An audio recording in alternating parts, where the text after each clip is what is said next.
எல்லாருக்கும் வணக்கம். நான் உங்க டாக்டர் ஷர்மிகா. இன்னைக்கு ஒரு ரொம்ப இன்ட்ரெஸ்டிங்கான டாபிக், எல்லாருமே கேட்ட ஒரு டாபிக். ஹவுஸ் வைஃப்ஸ் வந்துட்டு எப்படி வெயிட் லாஸ் பண்ணலாம்? இன்னைக்கு நான் டயட்டை வந்துட்டு ரிவீல் பண்ண போகிறதில்ல, அது நம்ம டாக்டர்ஸ் வந்துட்டு கன்சல்டேஷனுக்கு அப்புறம் தான் பண்ணுவாங்க. பட் எப்படி ப்ரிப்பேர் ஆகலாம், என்னென்ன ஃபேக்டர்ஸ்லாம் உங்களை தடுத்துட்ருக்கு நம்ம வெயிட் லாஸ் பண்ணுறதுலேருந்து அப்படின்னு சொல்லிட்டு ஒரு ப்ரீஃபாக நம்ம பார்ப்போம். ஒரு 10 பாயிண்ட்ஸ் வந்துட்டு என்ன ரீசன்னால நம்ம வெயிட் லாஸ் பண்ணாமல் இருக்கோம். Weight loss in the sense, நல்ல வெயிட் இருந்து ஹெல்த்தியாக இருந்தால் எந்த பிரச்சனையும் இல்லை. வெயிட் ஜாஸ்தியாக இருந்து மூச்சு விடுறதுக்கே கஷ்டமாக இருக்குது, 10 ஸ்டெப் 20 ஸ்டெப்லாம் ரெண்டாக ஏறிட்டு இருந்த நான் வந்துட்டு இப்போ வந்துட்டு ஒரு 5 ஸ்டெப் ஏறினாலே மூச்சு வாங்க ஆரம்பிச்சிருச்சு. இந்த மாதிரியான சின்ன சின்ன காம்ப்ளிகேஷன்ஸ் வரும் இல்லையா?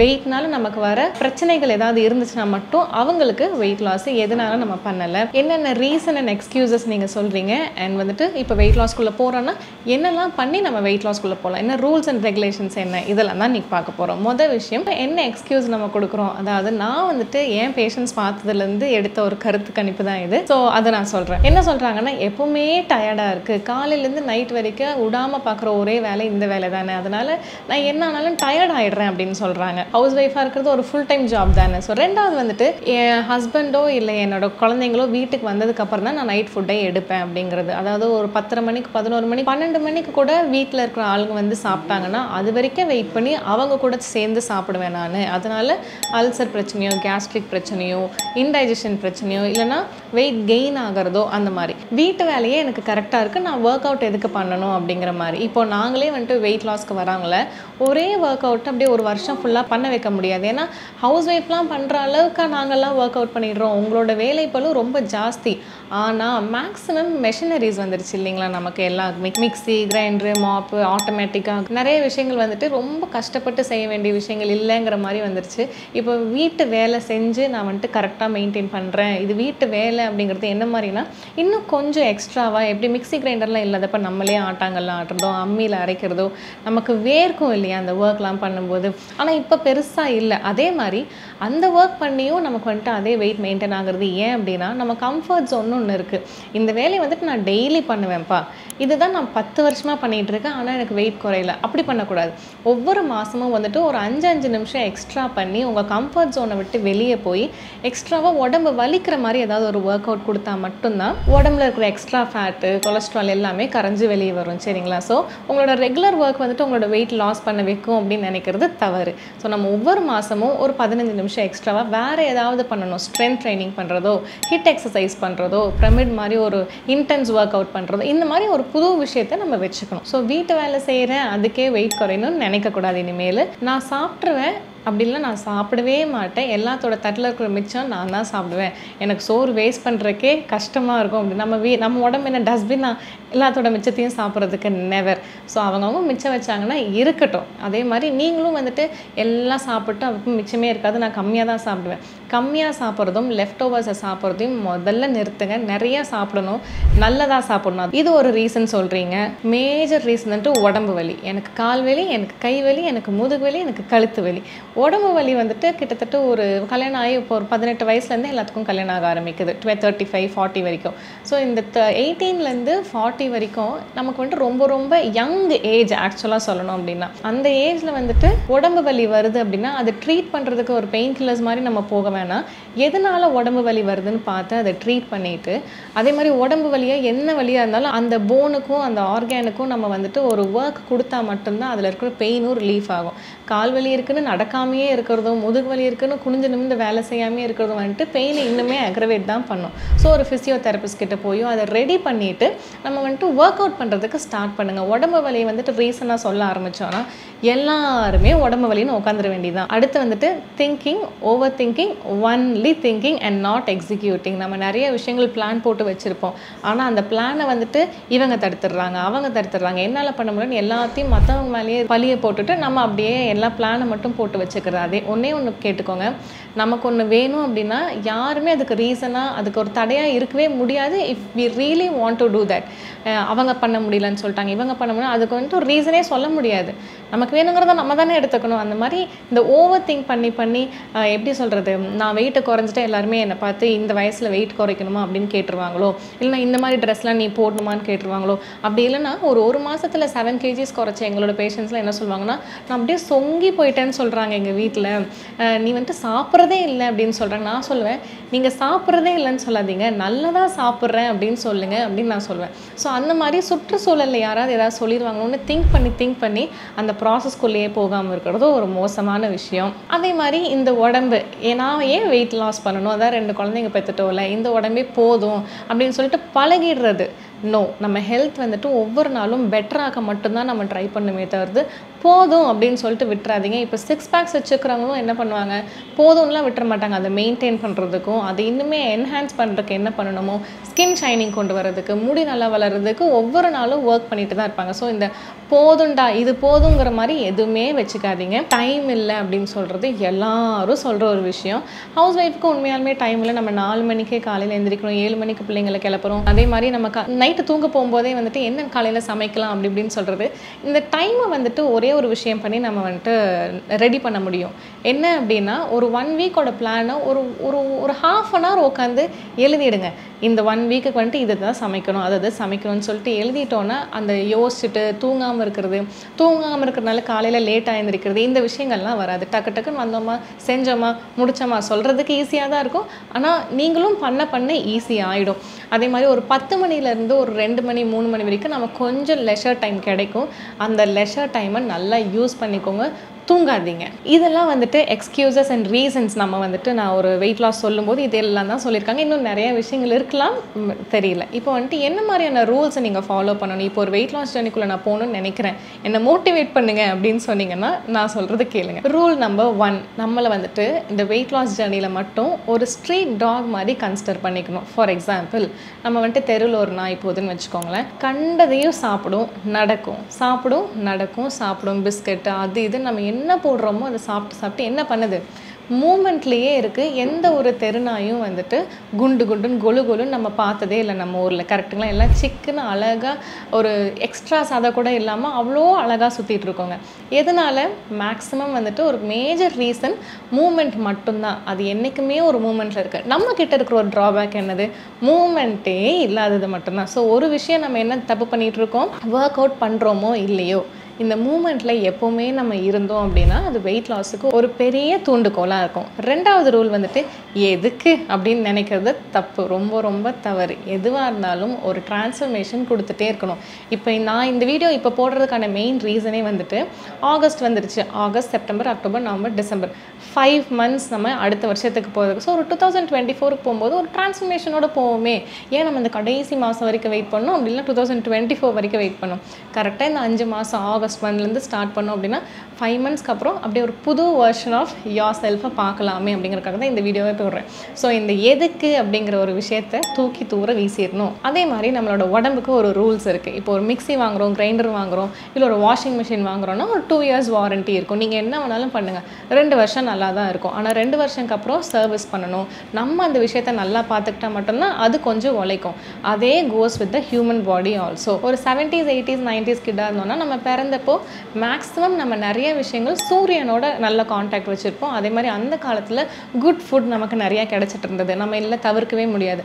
அந்த குட் ஃபுட்னால தான் நம்மளால் ஒரு 20 years வரைக்கும் சர்வைவ் பண்ணி, அந்த சன்லைட் இருந்தனால தான் சர்வை பண்ணி என்னமோ சாப்பிட்டு நம்மளாம் ரொம்ப மோசமாக தான் சாப்பிட்ருப்போம் ஒரு சில டைம். ஸ்டில் கொஞ்சம் ஹெல்த்தியாக வர முடியுது. இப்போ 70sல பிறந்தவங்க வந்துட்டு ஒரு 40 years வரைக்கும் ஹெல்த்தியாக தான் இருந்திருப்பீங்க, எந்த பிரச்சனையும் இருந்திருக்காது. 80sல பிறந்தவங்க 35 வரைக்கும் நல்லா இருந்திருப்போம். இப்போ நான்லாம் 90s கேட்டு நான் வந்துட்டு ஒரு 25 வரைக்குமே I was fine only. ஆனால் இந்த 25 ஏஜை நான் தாண்டும் போது கண்டிப்பாக I should take care of my health. If not கண்டிப்பாக எனக்கும் ஒரு சில பிரச்சனைகள் வரும். அந்த வாரண்டி கேரண்டி வந்துட்டு ஒரு சர்டன் ஏஜ் வரைக்கும் நம்ம உடம்புக்கு இருக்கும். ஆனால் ஒரு 25 கிராஸ் பண்ணதுக்கப்புறம் மேனுஃபேக்சரிங் டிஃபெக்ட்னு ஒன்று ஸ்டார்ட் ஆக தான் செய்யும். அதுலேருந்து நம்ம தப்பிக்கணும் அப்படின்னா கண்டிப்பாக இனஃப் சன்லைட் வேணும், ஒரு குட் டயட் ரொட்டீன் வேணும். எப்படி வேணாலும் இருந்துக்கலாம் அப்படின்னா ஒரு 35 above தேவையில்லாத டிசீஸ்லாம் வந்து சம்பாரிச்சதெல்லாம் போய் டாக்டர்ஸ் கிட்ட தான் கொடுக்கணும். அப்படி இல்லை நான் மெயின்டைன் பண்ணணும்னா ஃபியூ ரூல்ஸ். இந்த மாதிரி ஒரு வெயிட் லாஸை பண்ணோமா, ஒரு 5 monthsல டிரான்ஸ்ஃபர்மேஷனை போட்டோமா, அப்புறம் மெயின்டைன் பண்ண ஆரம்பிச்சோமா அப்படின்னு இருக்கணும். இதே உடம்போடு இருக்கவே கூடாது. அடுத்த ரூல் வந்துட்டு இந்த கிரேவிங்ஸ் ஃபார் டயட்டில் இருக்கிறதுக்கு முன்னாடிலாம் தெரியாது, ஆனால் டயட்டில் இருக்கும்போது தான் தேவையில்லாமல் ஸ்வீட்டு, சுகரு, காஃபி, இந்த இன்ஸ்டன்ட் எனர்ஜி பூஸ்டர்ஸ் என்னென்ன கொடுக்குது, டீ, காஃபி. ஸோ இந்த மாதிரி விஷயங்களுக்கு ஓவராக கிரேவிங்ஸ் வரும். அது வரும்போதெல்லாம் என்ன பண்ணுறது டாக்டர்னு மட்டும்தான் என்கிட்ட கேட்குறாங்க. நான் வந்துட்டு அதுக்கு பதிலாக நீங்கள் கியூக்கம்பர் எடுங்க, கேரட் எடுங்க, லோ கேலரி ஃபுட் எடுங்க அப்படிலாம் சொல்லி பார்த்துட்டா நத்திங் இஸ் ஒர்க்கிங் அவுட். டக்குன்னு ஒரு சாக்லேட் ப்ரௌனி ஜாரை வாங்கி சாப்பிட்டு மொத்தமாக இருந்த டயட் எல்லாத்தையும் முடிச்சுட்டு போயிடுறாங்க. இப்போ நான் என்ன சொல்ல ஆரம்பிச்சிட்டேன்னா 5 மந்த்ஸ் நீங்கள் உங்களோட ஜேர்னி இருக்குது அப்படின்னா 5 மாதம் கழிச்சு நீங்கள் எப்படி இருக்க போகிறீங்கிற உங்களோட டிரான்ஸ்ஃபர்மேஷனை மட்டும் கற்பனை பண்ணிக்கோங்க. அந்த ஒரு டிரான்ஸ்ஃபர்மேஷனுக்காக நம்ம எதை வேணாலும் சாக்ரிஃபைஸ் பண்ணலாம்ல. இந்த மாதிரி ஸ்வீட்டுக்காக நம்மளோட உடம்பு வந்துட்டு நம்ம விடணுமா என்ன? அதனால உங்களோட டிரான்ஸ்ஃபர்மேஷன் நான் இப்படி தான் இருக்க போகிறேன், நான் இந்த மாதிரி நான் எக்ஸல்லேருந்து எஸ்ஸுக்கு வர போகிறேன், நான் இன்னும் ஹெல்த்தியாக போகிறேன், என்னோட ஹேரும் என் ஸ்கின்னும் ரொம்ப அழகாக இருக்க போகுது. ஸோ அந்த டிரான்ஸ்ஃபர்மேஷனுக்காக சின்னதாக இருக்கிற இந்த டீ, காஃபி, ஸ்வீட்ஸ், மைதா இந்த மாதிரி தேவையில்லாத ஃபுட்டெல்லாம் சாக்ரிஃபைஸ் பண்ணுறதுல தவறே இல்லை. ஸோ ஆல்வேஸ் உங்களோட பெட்டர் வெர்ஷனை ஞாபகம் வச்சுக்கோங்க இந்த மாதிரி கிரேவிங்ஸ் வரும்போது. அண்ட் என்னோட சின்ன ட்ரிக் என்ன அப்படின்னா, நான் நார்மலாகவே நிறையா இந்த டிரான்ஸ்ஃபர்மேஷன் வீடியோஸ் பார்ப்பேன். அதுவும் இந்த 60லேருந்து 50 குறைச்சது அப்படிலாம் பார்க்க மாட்டேன். 120லேருந்து 60க்கு குறைச்சது, இந்த மாதிரி ஒரு லாங் டைம் ப்ராசஸ், ஒரு 2 இயர்ஸில் இவங்க ட்ரான்ஸ்ஃபார்ம் பண்ணாங்க, இந்த மாதிரியான வீடியோஸ் பார்க்கும்போது கண்டிப்பாக ஒரு மோட்டிவேஷன் இருக்கும் நமக்கு. இப்போ நான் வந்துட்டு கொஞ்சம் பேசிட்டு போயிட்டேன், ஆனால் ஒருத்தங்க பண்ணி காமிச்ச ஒரு வீடியோ பார்க்கும்போது ஏன் நம்மளால் முடியாது அப்படிங்கிற மாதிரி ஒரு விஷயம் வரும். ஏன்னா அப்நார்மலாக வெயிட் போட்டிருக்கிறவங்களுக்கு பேக் ஃபேட்டு, அப்டமன் மட்டும் இருக்கிறது, கை ரொம்ப தொலைன்னு இருக்கிற, இதெல்லாம் வந்துட்டு இந்த ஃபாரினர்ஸும் சரி இந்தியன்ஸும் சரி நல்ல ஒரு டிரான்ஸ்ஃபர்மேஷன் கொடுத்துருப்பாங்க. ஸோ அந்த மாதிரியான வீடியோஸ் வந்துட்டு டெய்லி ரொட்டீனில் உங்களோட ஃபீட்ஸில் வந்துச்சுன்னா அது உங்களுக்கு ஒரு பெரிய மோட்டிவேஷன் ஃபேக்டராக இருக்கும். எனிதிங் நம்மளால் என்ன வேணாலும் பண்ண முடியுங்கிற ஒரு விஷயம் வந்துட்டு தெரியும். அண்ட் ஆல்வேஸ் ரிமெம்பர், நம்ம ஏன் ஸ்டார்ட் பண்ணோம் அப்படிங்கிறத மறக்கவே கூடாது until the end of this journey. ஏன்னா நம்ம ஸ்டார்ட் பண்ணுறதுக்கு ஒரு முக்கியமான ரீசன் இல்லைன்னு வச்சுக்கோங்களேன், 4 நாளில் இந்த ஜேர்னி முடிஞ்சு போயிடும். இப்போ நான் வந்துட்டு ஸ்டார்ட் பண்ணும்போது 65லேருந்து 55 வரும்போது 65ல் நான் வாங்கி வச்ச நல்ல ட்ரெஸ் எதுவுமே எனக்கு பத்தலை. ஒரு நாள் வெளியே போகும்போது சுத்தமாக எல்லாமே ஒரு மாதிரி ரொம்ப டைட்டாக இருந்தது. அப்போ வந்துட்டு லைட்டாக நான் அழுதுட்டேன். ஸோ அப்போ அழுகும்போது தான் அன்றைக்கி தான் நான் ஸ்டார்ட் பண்ணேன். ஸோ அந்தளவுக்கு உங்களுக்கு ஒரு கஷ்டம் இருந்து நீங்கள் ஸ்டார்ட் பண்ணிங்கன்னா மட்டும்தான் நீங்கள் லாஸ்ட் பண்ணுவீங்க. சும்மா வெயிட் லாஸ்க்குள்ளே போகலாண்டா அப்படின்னு சொல்லிட்டு யாருக்காகவோ நம்ம ஸ்டார்ட் பண்ணால் கண்டிப்பாக அது செட் ஆகாது. உங்களுக்காக நீங்கள் ஸ்டார்ட் பண்ணிங்கன்னா தான் அந்த கன்சிஸ்டன்சி இருக்கும். ஸோ எதனால நம்ம ஸ்டார்ட் பண்ணோம் இந்த ஜேர்னிங்கிறது என்றைக்குமே மறக்கக்கூடாது. டெய்லி அந்த ஞாபகம் வச்சுக்கோங்க. அடுத்து வந்துட்டு ரூல்ஸில் இதெல்லாம் வருமானு கேட்குற மாதிரி ஆல்வேஸ் வீட்டுக்குள்ளே ப்ரெசென்டபிள் அவுட்ஃபிட்ஸ் வந்துட்டு வேர் பண்ணுங்கள். இந்த நைட்டி, அழுக்கு நைட்டி போட்டுக்கிறது, இடுப்பில் தூக்கி கட்டிக்கிறது, கொண்டையை போட்டுக்கிறது, இந்த மாதிரி வச்சுக்காதீங்க. என்றைக்குமே ப்ரெசென்டபிளாக இருக்கணும். நைட்டியே போட்டாலும் அந்த நைட்டி கொஞ்சம் ஷேப்பாக போடுறது, ஷார்ட்ஸ் அண்ட் டிஷர்ட்ஸ் போடுறது, ஷார்ட் நைட்டிஸ் போடுறது, லெகனும் ஒரு குர்த்தாவும் வீட்டுக்குள்ளேயே நம்ம கிளம்பி அழகாக தான் இருப்போம். என்ன இப்போ பிரச்சனை? ஷேப்பாக போட்டுக்கிறது, தொலைன்னு போடும்போது நம்ம உடம்பு ஒரு டிரான்ஸ்ஃபர்மேஷன் தோணாது நமக்கு. ஸோ கொஞ்சம் எல்லா ட்ரெஸ்ஸுமே வந்துட்டு ஷேப்பாக போட்டுக்கிறது நல்லது. அண்ட் கஃப்தான் போட்டுக்கிறது, இந்த மாதிரி புதுசாக ஏதாவது வீட்டுக்குள்ளே வந்துட்டு ஒரு ஹேர் ஸ்டைல் பண்ணிக்கிறது, கொண்டை போட்டே இல்லாமல், ஒரு வலிஞ்ச மூஞ்சி ஆயிலியாக வேர்த்துட்டே இல்லாமல் கொஞ்சம் சின்ன மைல்டாக ஒரு மை போட்டு லைட்டாக ஒரு லிப் கிளாஸ் போட்டு ஆல்வேஸ் ப்ரெசென்டபிளாக இருக்கும்போது அதுவும் ஒரு வெயிட் லாஸுக்கு நல்லாவே உதவும். இன்னொன்று வந்துட்டு இந்த டயர்டாக இருக்குன்னு சொல்கிறீங்களா, டயர்ட்னஸ் வந்துட்டு மேக்ஸிமம் உடம்புல இல்லவே இல்லை, மைண்டில் மட்டும்தான். நான் கேட்பேன், உங்கள் குழந்தைக்கு திடீர்னு உடம்பு சரியில்லை, அப்போ வந்துட்டு உங்கள் டயர்ட்னஸ்லாம் எங்கே போகுதுன்னா, ஐயோ அப்போல்லாம் நான் சிட்டா பறந்துடுவேன் அப்படின்னு சொல்லுவாங்க. அப்போ டயர்ட்னஸ் எங்கே இருக்குது?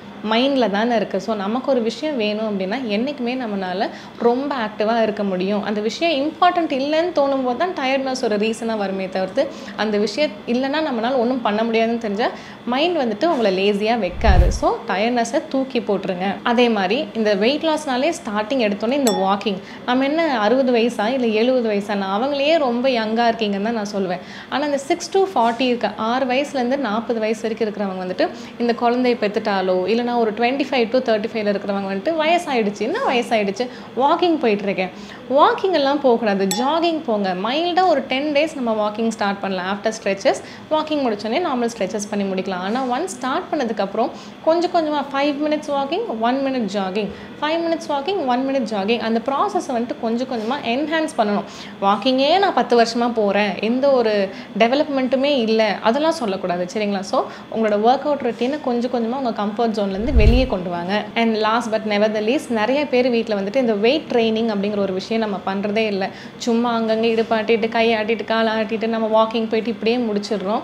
ஒன்றா ஒரு ஃபிசிக்கல் ட்ரெயினர் கிட்ட போய் ஒரு வெயிட் ட்ரைனிங் கற்றுக்கோங்க. அதுவும் after 30s it is a must for your bones health. So கண்டிப்பாக ஒரு ட்ரெயினர் வச்சோ, அப்படி இல்லைனா வீட்டில் அந்த 2 liters 3 liters வாட்டர் பாட்டில் வச்சோ, அப்படி இல்லைனா ஒரு 3000 செலவு பண்ணி 2 kg டம்பிளும் 5 kg டம்பிளும் 7 kg டம்பிளும் வாங்கி வச்சுட்டு உங்கள் ஹஸ்பண்ட்ஸ் கிட்ட எப்படி வெயிட்ஸ் தூக்கணும், அப்படிலாம் யூடியூப் இருக்கவே எப்படி வெயிட்ஸ் வந்துட்டு பிகினர்ஸ்க்கு எப்படி வெயிட்ஸ் தூக்குறது, இந்த வெயிட் ட்ரைனிங் நீங்கள் பண்ணால் மட்டும்தான் மைண்டும் ஃபிசிக்கல் ஹெல்த்தும் உங்களோட போன் ஹெல்த்தும் ரொம்ப ரொம்ப ஸ்ட்ராங்காக இருக்கும். போன்ஸுக்கு வந்துட்டு எந்த அளவுக்கு நம்ம வெயிட் தூக்குறோமோ அந்த அளவுக்கு பிளட் சர்க்குலேஷன் போகும். மசில் ரொம்ப போனை இறுக்கி கட்டி பிடிச்சிக்கும். இந்த மாதிரியான விஷயங்கள்லாம் வெயிட் ட்ரைனிங்கில் மட்டும்தான் வரும். ஸோ வெயிட் ட்ரைனிங் பண்ண மறந்துடாதீங்க. வெறும் வாக்கிங்லேயே ஓட்டிடலான்னு நினைக்காதீங்க. ஸோ நான் வந்துட்டு சொன்ன 10 ரீசனும் 10 ரூல்ஸும் உங்களுக்கு கொஞ்சம் மோட்டிவேஷனாக இருக்கும்னு நினைக்கிறேன். இந்த ஹவுஸ் ஒய்ஃப் வெயிட் லாஸ் ட்ரான்ஸ்ஃபர்மேஷனில் எங்கள் டாக்டர்ஸ் வந்துட்டு உங்களுக்கு ஒரு சின்ன கன்சல்டேஷன், அதாவது ஈச் அண்ட் எவ்ரி, இப்போ நான் புதுசாக ஒரு டயட் சொல்லலாம், ஆனால் எல்லாத்துக்கும் அது சூட் ஆகாது. யாரையாவது அதை ட்ரை பண்ணி ஏதாவது பிரச்சனை வந்துடக்கூடாது. அதனால நாங்கள் கன்சல்டேஷன் வச்சுருக்கோம். 200 rupees கொடுத்து கீழே இருக்க நம்பருக்கு கால் பண்ணி உங்களோட டாக்டர்ஸ் வந்துட்டு உங்களோட ரிப்போர்ட்ஸ், பிளட் ரிப்போர்ட்ஸ் ஏதாவது இருந்துச்சுன்னா, இல்லைனா பழைய கம்ப்ளைண்ட்ஸ் ஏதாவது உங்கள் உடம்புல இருக்கா, இல்லை உங்களோட வெயிட் என்ன, இதெல்லாம் கொஞ்சம் சின்ன சின்ன இன்ஃபர்மேஷன்ஸ்லாம் எடுத்துகிட்டு ஒரு சின்ன கன்சல்டேஷன் முடிச்சுட்டு டயட் வந்துட்டு உங்களுக்கு கொடுப்பாங்க. நேச்சுரோபதி டாக்டர்ஸ் அண்ட் அதர் டாக்டர்ஸும் உங்களுக்கு இந்த டயட் வந்துட்டு ப்ரொவைட் பண்ணுவாங்க. 1500 for diet chart and work out routine once தான் கொடுப்பாங்க. அந்த டயட் வந்துட்டு நீங்கள் 3 months கண்டினியூஸாக யூஸ் பண்ணணும். மந்த்லி ஒன்ஸ் வந்துட்டு உங்களை டாக்டர்ஸ் ஃபாலோ பண்ணுவாங்க கன்சல்டேஷனில். நீங்கள் என்ன மாதிரி வெயிட் குறைச்சிருக்கீங்க, நடுவில் ஏதாவது டயட் சேஞ்சஸ் வருதா, அந்த மாதிரி உங்களை கேட்டுப்பாங்க. So those who are interested தாராளமாக கீழே இருக்கிற நம்பர் கால் பண்ணி உங்களோட அப்பாயின்மெண்ட்ஸை ஆன்லைன் கன்சல்டேஷனுக்கு தாராளமாக புக் பண்ணிக்கலாம். எந்த உலகத்தில் எந்த மூலையில் இருந்தாலும் உங்களோட உடம்புக்கு ஏற்ற மாதிரி கஸ்டமைஸ் பண்ணி டயட்ஸை கொடுப்பாங்க. இந்த டயட் வந்துட்டு நீங்கள் கரெக்டாக ஃபாலோ பண்ணிங்கன்னா, அதாவது நாங்கள் சொல்கிறத காலையில் எத்தனை மணிக்கு எந்திரிக்கணும்லேருந்து நைட் எத்தனை மணிக்கு தூங்கணும், என்னென்ன மாதிரி ப்ராக்டிஸை ஃபாலோ பண்ணணும், என்ன மாதிரி ஃபுட் எடுக்கணும், எல்லாத்தையும் சொல்லிக் கொடுப்பாங்க. ஸோ இதெல்லாம் நீங்கள் 100% ஃபாலோ பண்ணுவேன், நான் ரொம்ப பேஷனேட்டாக இருக்கேன், நெக்ஸ்ட் இயர் நான் வந்துட்டு ஸ்டெப் இன் பண்ணும்போது வேறு மாதிரி ஒரு ஆளாக ஸ்டெப் இன் பண்ணணும், நான் கன்சிஸ்டண்ட்டாக இருப்பேன், எக்காரணத்துக்கு கொண்டும் எந்த ரீசனும் சொல்லி இந்த டயட்டை நான் ஸ்டாப் பண்ணிட மாட்டேன்னு நினைக்கிறவங்க மட்டும் கீழே இருக்க நம்பர் கால் பண்ணி உங்களோட அப்பாயின்மெண்ட்ஸை புக் பண்ணிக்கோங்க. டைமிங் வந்துட்டு காலையில் 10 மணிலேருந்து ஈவினிங் 5 o'clock வரைக்கும் நீங்கள் இந்த நம்பர் கால் பண்ணி நீங்கள் புக் பண்ணிக்கலாம். நீங்கள் புக் பண்ணி ஒரு ஃபியூ மினிட்ஸ் இல்லைனா ஒரு 2-3 hours வந்துட்டு டாக்டர்ஸ் உங்களுக்கு கால் பண்ணுவாங்க. ஸோ இந்த ஹவுஸ் ஒய்ஃப் ட்ரான்ஸ்ஃபர்மேஷனில் நிறையா பேர் பெனிஃபிட் ஆகணும், நிறையா பேர் ட்ரான்ஸ்ஃபார்ம் ஆகணும் அப்படின்னு சொல்லிட்டு I wish. So all the best எல்லாத்துக்கும். இதை யூஸ் பண்ணிக்கோங்க. ஐம் டெல்லிங் யூ, இது கண்டிப்பாக கஷ்டமாக தான் இருக்கும். வெயிட் லாஸுங்கிறது ஒரு ஈஸியான ப்ராசஸ்ன்னு யாராவது சொன்னாங்கன்னா அது சும்மா சொல்கிறாங்கன்னு அர்த்தம். கண்டிப்பாக you will have to do some sacrifices. நிறையா விஷயங்கள், நிறையா டைம் நீங்கள் கொடுக்கணும், உங்களை நீங்கள் ரொம்ப பார்த்துக்கணும், சமைக்கணும், இந்த மாதிரி நிறைய விஷயங்கள் கண்டிப்பாக கஷ்டப்பட்டு தான் ஆகணும். ஆனால் கஷ்டப்பட்டு நீங்கள் லூஸ் பண்ணிட்டீங்கன்னு வச்சுக்கோங்க, திருப்பி அந்த பழைய வெயிட்டுக்கு போகவே மாட்டீங்க. ஒரு டேப்லெட்டோ இல்லை ஏதாவது சாப்பிட்டு நம்ம வெயிட் லாஸ் பண்ணுறோம் அப்படின்னா எந்த ஒரு ரிஸ்க்கும் இல்லாமல் வெயிட் லாஸ் ஆகிடுச்சுன்னு சொல்லிட்டு திருப்பி ஏதாவது சாப்பிட்ருவோம். ஸோ இவ்வளோ கஷ்டங்களுக்கு அப்புறம் நம்ம பாடி டிரான்ஸ்ஃபர்மேஷன் வரும்போது என்ன ஆனாலும் நம்மளோட ஓல்டு செல்ஃபுக்கு போகவே மாட்டோம். ஸோ எல்லா ஹவுஸ் ஒய்ஃபும் இந்த ஆப்பர்ச்சுனிட்டி எடுத்துக்கோங்க. உங்களோட டிரான்ஸ்ஃபர்மேஷனை பார்க்கறதுக்கு நானும் வெயிட்டிங். நன்றி, வணக்கம்.